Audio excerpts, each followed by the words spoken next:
Life likes to test you, and when you make a bad choice, living with what you've done can be its own punishment. Oh my gorgonzola. I keep on running like a criminal out of time. Take the wrongs to make something right. I recently got out of federal prison, and I'm trying to get back on my feet. Now, this is my life.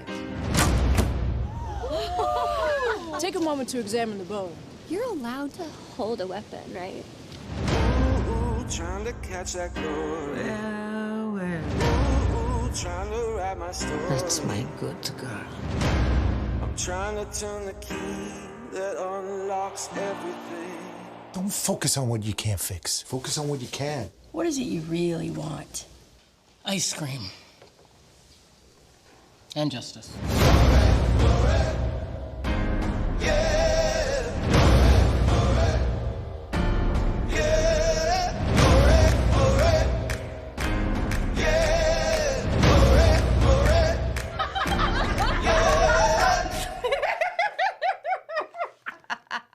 I've never heard you laugh before. It is unnerving. What do we do when we reach the place where we don't know what to do? We're gonna get each other through this. So it'll be like old times? Giving up is not the answer. It is good to see you. We have to find our own answers. You shouldn't be afraid. It's the first step in moving on. I read it in a pamphlet. Maybe this is the beginning of a road back. There's gotta be a way back. All right. Wait. This is a special chicken. This is a magical chicken. No spoilers. All right. Hey, everybody. Welcome back to the channel. This is Rob here at Smirking Gun Reviews, back to talk about Orange is the New Black. It's the final season, came out last Friday, and it took me this long to finish it. I wasn't up to doing an episode-to-episode review, so I figured I'd just try to plow through it as not quickly as I could. I just wanted to watch it at my own pace, because I just can't binge everything anymore. Those days are kind of behind me. I got way too much going on in my life.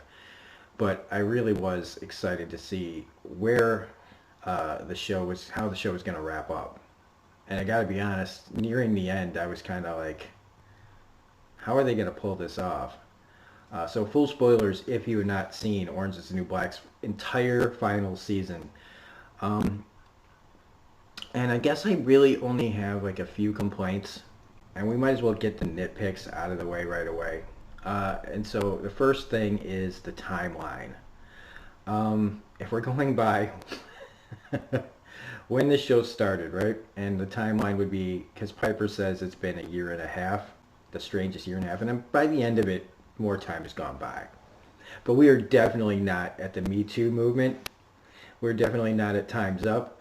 We're definitely, they never say who's president, but they're basically taking today's events, like ICE and the detainees and stuff. Then that happens anyway, but it's a big story now. And so you really, I mean, the whole Caputo storyline basically is way out of time with actual time of the show. But they really wanted to tell that part of the story, so they jammed it in there. So if you have a big problem with like timelines and continuity and things like that, it kind of kept taking me out of it, because that's just how my brain works.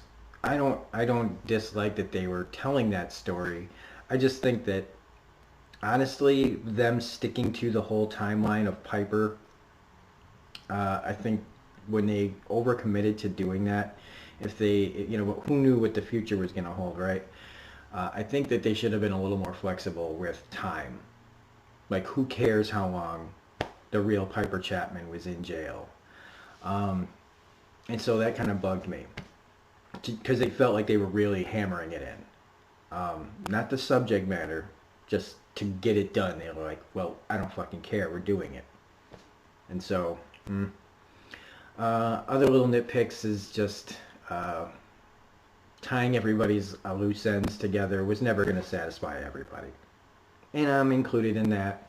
But I think that they did a good enough job to where it's still pretty good and sad. And this is, like, in a lot of ways, like, I kept thinking, how much darker can the show get? Because after the riot and the aftermath of the riot and all that stuff, and everybody lying about Taystee killing the guard,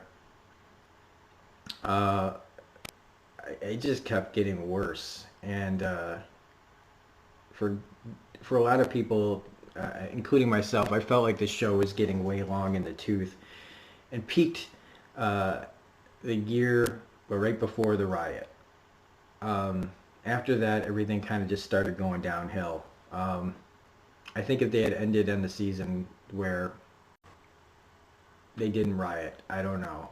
I know it's like Weeds that she did, where the perfect time to get out was when the town was burning. So, but am I happy that, you know, it's the story got resolved? Yeah. And more than a little sad, and I got a little misty-eyed pretty much throughout the entire finale.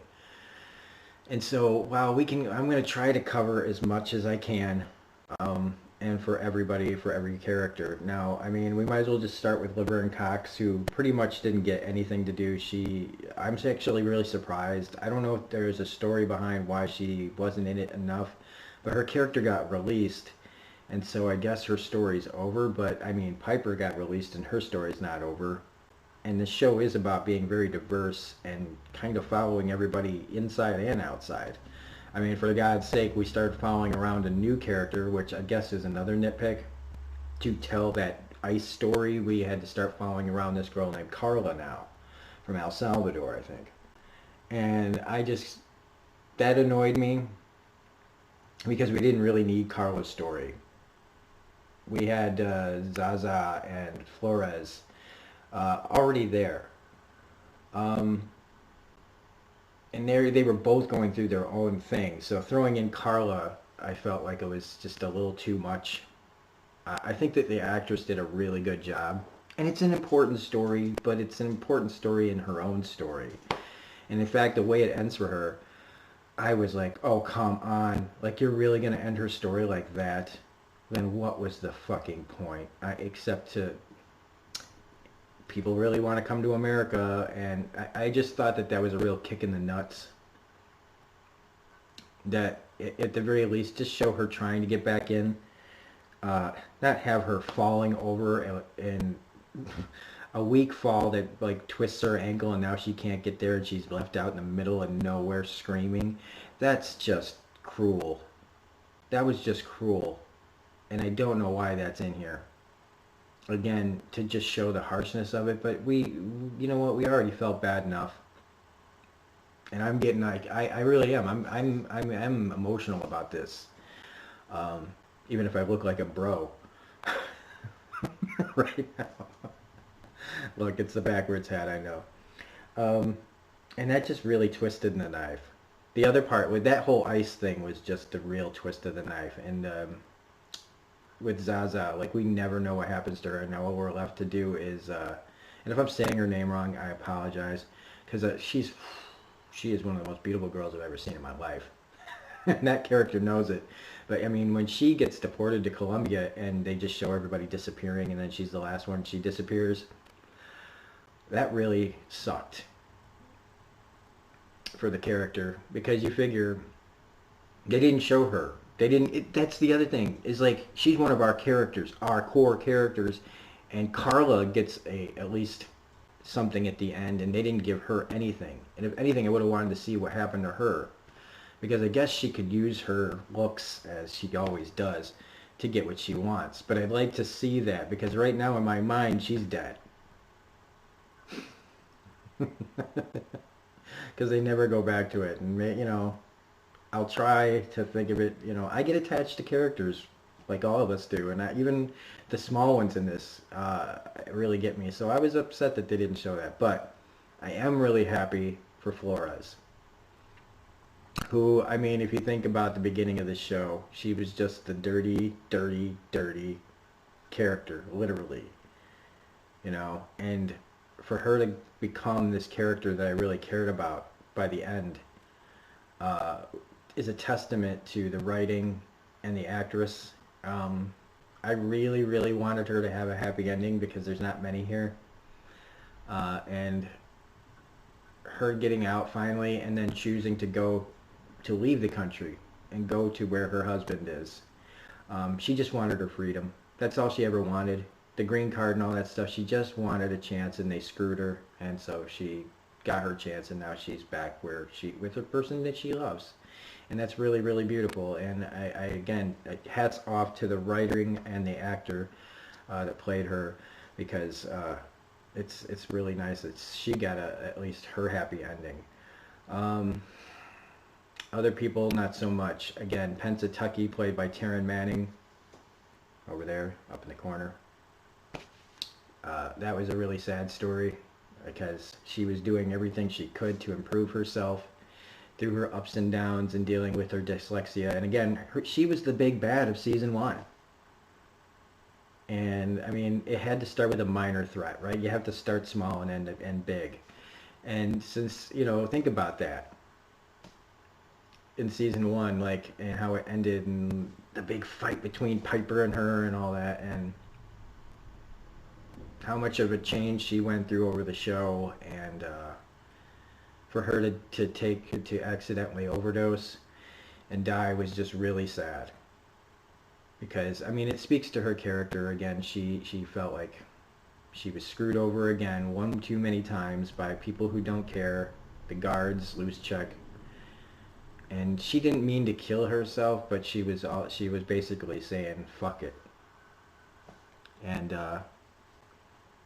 she died. And I know that her character then basically was, what happens to her is there to change Taystee. But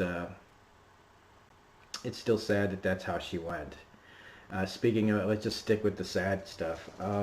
So Lorna, who, let's face it, she's been wrong from the beginning. And as we've watched her over the show, we've seen how mentally she needed a lot of help from the beginning, before she got into prison.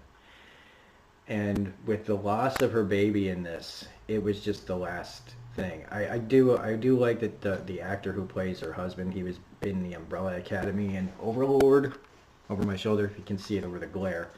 I really like that actor and him having to try to come to terms with the death of his baby and not being able to reach her. And no one being able to reach her. No one. Until she finally basically regresses to childhood. And speaking then of regression, and Yale Stone, man, I love her.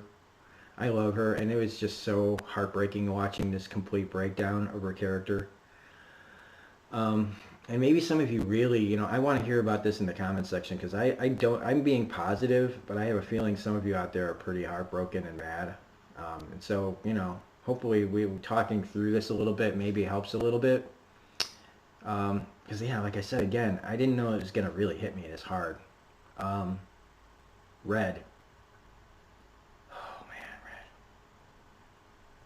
It was really hard to watch her character succumb to dementia because of being put in the shoe. And again, there was a point to it to talk about the harshness of what solitary confinement can do to somebody that's wrong and break them. But it was also just rough. It was hard to watch the character that was like the strongest character probably on the show at the time become this. Kate Mulgrew was doing a really good job though, and even if you don't like what she said about Gene Roddenberry,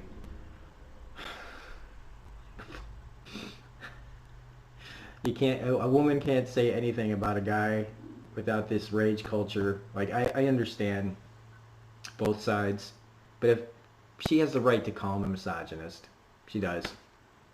And even if you don't, even if you don't want to believe that your precious Gene Roddenberry wasn't, whatever. I think she'd know better than some dork sitting around a fucking microphone, right? I'm a dork too, so I can say that. That's our work. I'm sorry. I'm sorry. That's how I am. But like it was really sad. She had really, really great moments. She had great moments in the finale when she's hanging out with Frida, who we realize is making her sell a garbage dump so that she can Shawshank her way out. Now, I thought it was really funny and really brilliant, but I mean, would they have really let her just keep her sell like a garbage dump? I don't know. I don't know how prison is. I hope to never find out. But it makes me think it's hard to believe that they would, for sanitary reasons, let her be like that. But TV. So yeah, Red is Red, and she's still in there, and that's a lot of the thing is like a lot of people are just still there. Nobody got their story resolved in a way that you know, maybe things would have been resolved happier in other days. So and if you wonder why I picked this picture, it's because it was kind of like the core group of people from the beginning. Even if Pussy's in here, Pussy had a part to play in this. We actually got her back for a flashback, and the whole Pussy Foundation, Pussy Foundation. So that was pretty cool. Let's see, let's get back with more of the sadness. So Leda and Daya. Wow, what a toxic family. The whole thing just because of her and the way that she was raised, and basically every other kid down the line is following in her footsteps because they hate her because of what she did and what was done to her, and it's just this cycle that never stops.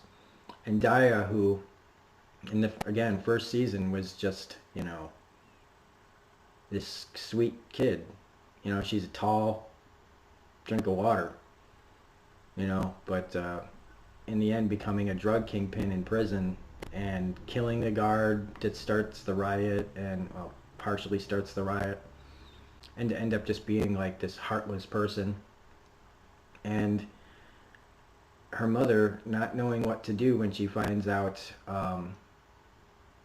that she's bringing in her other kids, leaves her to, in her mind, no choice. She's in there for the long haul. She's got to protect all her kids, and so we assume she kills Daya. She hits her in the throat and chokes her out. We don't see the body, we don't see the result of it, but I assume she killed her to save her other children. Is it fucked up as hell? Goddamn right. And we, you know, again, they kind of leave it up to your imagination, but I didn't really see any other way out. It was nice to see that, again, another bad guy, Ruiz, you know, turn around and try to make her life better and try to make amends for the things that she did. And she was this nasty, mean woman who owned up to her shit. And even though she's still there, you know, she is becoming a better person, and I liked that. Who else do we have to talk about here? Well, we got Caputo and the warden and all the guards situation. Caputo and the Me Too thing, again, it was shoehorned in here, but I really like him as an actor. I really like his girlfriend. The head of the place, the one that was trapped inside the riot, what a piece of work she is. Never stops being a piece of work. And it shows in the end, like, the system just still goes on, finds the least capable person, a catch-22 kind of situation, or what I heard and learned from catch-22 about the least capable being in charge. Because even Tamika, who's put in charge, wasn't qualified, but she was at least trying to do things to make the place better, and you knew that wasn't going to last. So, and in the end, Hellman, the basically skinhead to me, you know, piece of garbage, is in charge. Showing that these women, if they want to do things and they want to fix themselves, they can't count on the system. Dixon turned out to be a pretty good guy, and Luschek finally steps up and does something good for a change, even if he had to get really stoned to do it. Yeah, he was just disgusting from beginning to end. In his own disgusting way. I mean, in a lot of ways, he wasn't raping anybody. He wasn't forcing himself on anyone. He wasn't punching or beating anyone. But what he was doing was only looking out for himself. And, I mean, as is right, I guess. Like Gloria says, you're a role model because I should have been like you and not cared about anybody else. And then McCullough, who, you know, she turned out to be pretty messed up as well. And all these guards, like, it's just, the one thing I guess a major complaint I'd have is that all the guards were basically, if they weren't interesting characters, they just put them in the background and let the rest of them be as nasty or as incompetent as they could be. And so I feel like it's maybe, you know, if we get to see all the good sides of the prisoners, we should have seen more of the good side of the guards too.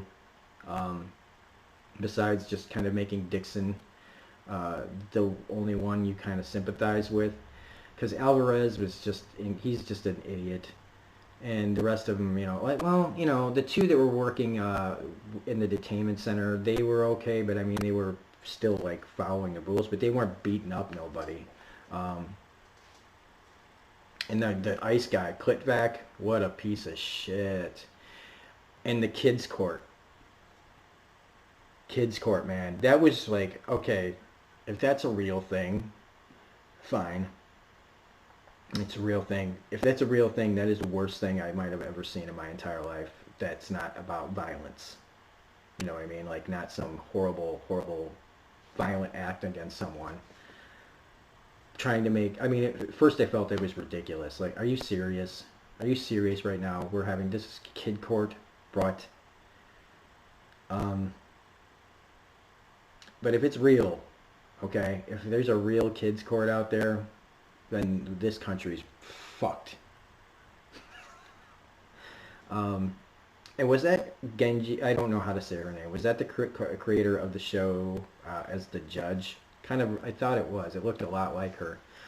Would have been kind of, because I think, yeah, the real Larry Flint played a judge in The People versus Larry Flint. I don't know why that's relevant. It's just because I watched it recently and reviewed it.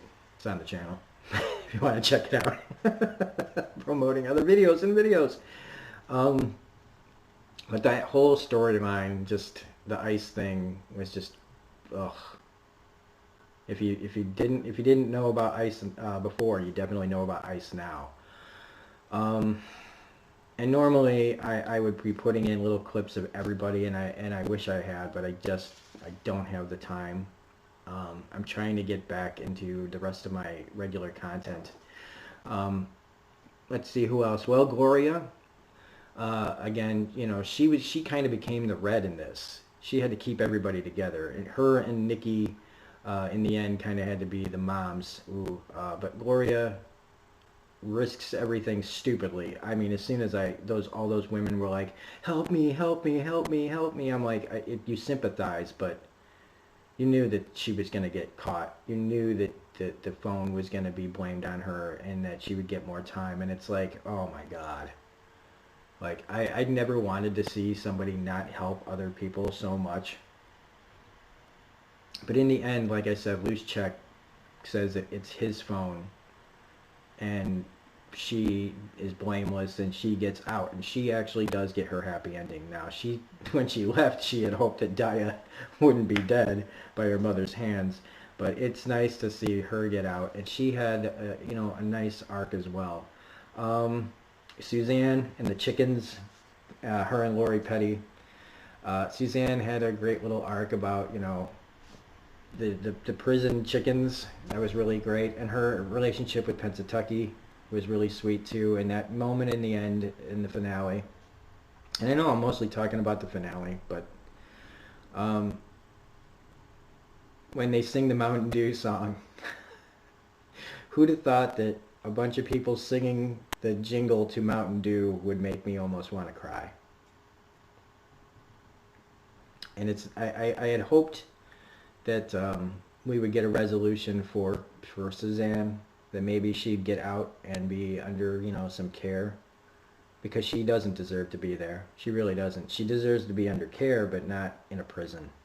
But maybe she's been there so long that taking her out would make it worse. I don't know. But Suzanne, at least she's not a raving lunatic at the end of this, and that was what I was worried about, was that she was going to end up like in a rubber room somewhere, but that's not what happened.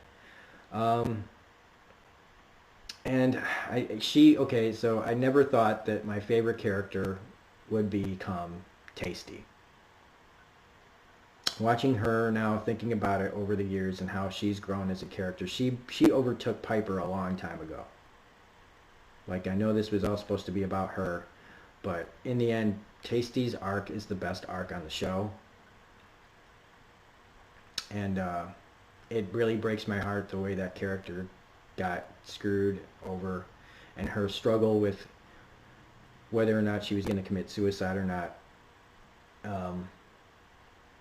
I really, God, I was praying in my mind. I'm not a prayer. I'm not praying to God or anything. I was just praying for the writing gods weren't going to end it like that. And I kept hoping that Cindy would step up. And I guess we got to talk about Cindy. So Cindy never gives up. Like, I mean, what I mean is, like, she never turns herself in. She never admits to what she did. And I guess in some ways she's got her own cross to bear because she's homeless. And I felt like at the end that's what should have happened, was that she should have told her daughter, I'm going to fess up. Not this, I'm going to keep showing up at a fast food restaurant. I thought that was, while it's probably more true to what really happens in life, sometimes I want that fiction. And I guess also being homeless is punishment. You know, she's still in her own prison, right? She's out, but she's still in there somehow. And Taystee just won't know it. But she gets to at least be out and free. And even if she is in her own, you know, homeless prison, you got to figure that eventually she won't have to live on the streets. That eventually, if she proves herself long enough, maybe she'll create her own life, or her family will accept her back in.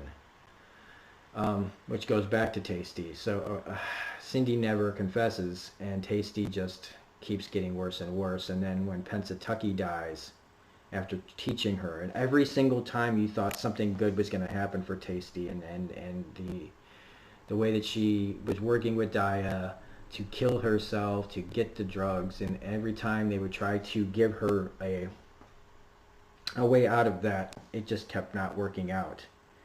It was nice that Caputo and her got to keep going and help her grow as a character, and help her through her struggles. But then when she sees, when she's ready to die, and she sees that she helped all those people, including Doggett, get their GED, it turns her around again, and she's still in prison, and maybe someday, you know, Cindy will own up to what she did or something, or somehow, like Piper's learning the law, right? So maybe someday she can help her. I don't know. But, I mean, you know, the story's over, so now it's up to our own imaginations. And in my imagination, I'm going to say that something happened for Taystee, because she deserves it. And I hope to see that actress in a lot more things, because it's just crazy that I now think of, you know, people in prison, women in prison, whatever, differently now. That there's still people, and everybody makes mistakes, and some people don't deserve to be there, and everybody deserves to hope, you know, just about everybody deserves a second chance. Non-violent offenders and stuff, you know what I mean? People remorseful and things like that. It makes me care about people that I might not have cared about otherwise. And at least I can say that about myself now.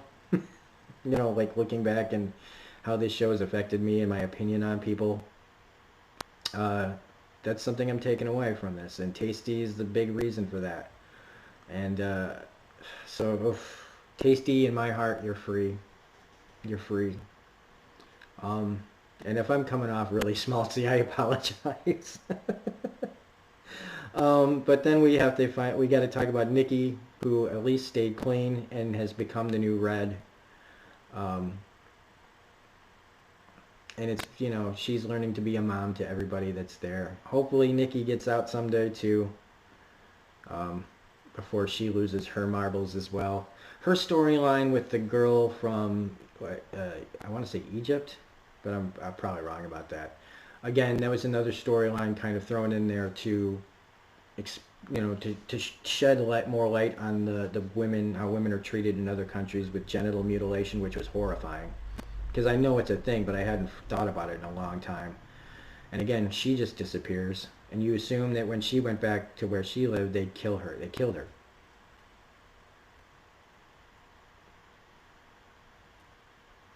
And that's sad. And, you know, it makes you go, wow, you know, all the shit we bitch about in America. People got it way worse in other countries. Women have it way worse in other countries. And while America is not perfect, I am not waving no flag right now. But thank God you know, we're not living in some of these other places. But Nikki, you know, in the after credits thing, she was tearing up like hard. And I imagine a lot of these women, the actresses, were having a hard time leaving the show and their family. I mean, this is a big family with just the actors alone and the production and stuff. But Natasha Lyonne has been hitting it out of the park lately. Russian Doll on Netflix is really, really good if you haven't checked that out. She's fantastic on it. And through all the struggles that she's been through with her own addiction situations, it's nice to see her, after all these years, starting with like freaking American Pie and Slums of Beverly Hills, it's nice to see this actress, you know, really making a great second act of her life. So, I mean, I don't have any qualms. I don't think anybody important will see this video. But if you ever see this, Natasha, stay strong. I know what it's like to struggle with addiction. And so we finally come to Piper and Alex, who I honestly, you know, it has to end with them because it was about Piper in the beginning. In some ways, her story, you know, just seeing the struggle of somebody being out and trying to make it. We've had, you know, other characters who are trying to do that this year too, like Cindy. But she had to struggle with just figuring out who she is now, and whether she'd stay with Alex and, you know, her toxic relationship. And yeah, you know, like, I thought that she would end up with Zelda, played by Alicia Witt, who is, geez, man, that girl just keeps getting better looking as she gets older. Not that that's important. It just, I'm a guy. I'm a single guy. But it, you know, they went with the less, you know, they went with the romantic ending, where the two star-crossed lovers that are kind of damaged each other along the lines do still find each other. And by finding each other, we get to find all the old characters that we've been complaining about not being in the show. But the cast was so bloated that they had to push some people out. And unfortunately, as they showed them all to me, I was like, why did we have to cut those characters out? Because a lot of those people were my favorite side characters. But it's nice to know they're okay in fiction, Orange is the New Black Land. And that Piper chose to come out there. It's nice to see that they got Jason Biggs back as well for a little bit in this. And what he says to her, really, I know it's Cohen's writing, but I want to just say what she had him say to her about like what to do and just about life and stuff, I thought was beautiful, and it really, I did shed a tear. I wasn't bawling, I wasn't crying, but it made me think about a lot of things in my own life and how things have been kind of lately. And I don't know. And so that's pretty much the end of Litchfield, and that's not pretty much. That's the end of the show. And I know I haven't covered every little beat, and maybe someday I'll go back and review the entire series, because I've only done season 6, like episode to episode. But please let me know what you guys thought of the last season in the comments. And like I said, I apologize for not going episode to episode. Maybe some of you were really expecting it, but I just have so much going on that honestly, just making this video was very hard for me. But I'm trying to get out of my funk and realize the good things that I have and the positive things, and not worry so much about the things that I don't have and the things that I can't change, and doing things a day at a time. So anyway, if you liked this review, please hit that like button, comment. Please comment and let me know what you guys are thinking. If you're not a subscriber to the channel already, please become a subscriber. I would really appreciate it, because I want this community to grow. And with shows like this, I like having a diverse group of people in my subscriber count. I don't want to pigeonhole myself by just reviewing like the one kind of thing. And with all the people that I talk to every day, I want to talk to more of you. I want to know more of you, because that's what we need to do. We need to make more connections in this world. And share this video, please share this video, because I think even if, you know, I don't know, I'm not doing this reviews, I'm not doing this for subs. This one is for everyone, and I really hope that at least me talking about it personally and how I took it personally can connect with some of how you guys are feeling about watching it. And so anyway, shit, Orange is the New Black is over, and I haven't quite processed that yet, but eventually we will, because you got to move on, right? You got to move on, got to make more content. But this is going to stick with me for a good long while, and I almost started rewatching from the beginning, but I'm not there yet. So anyway, this is Robin Smirking Gun Reviews saying, we've got time, and have a great day.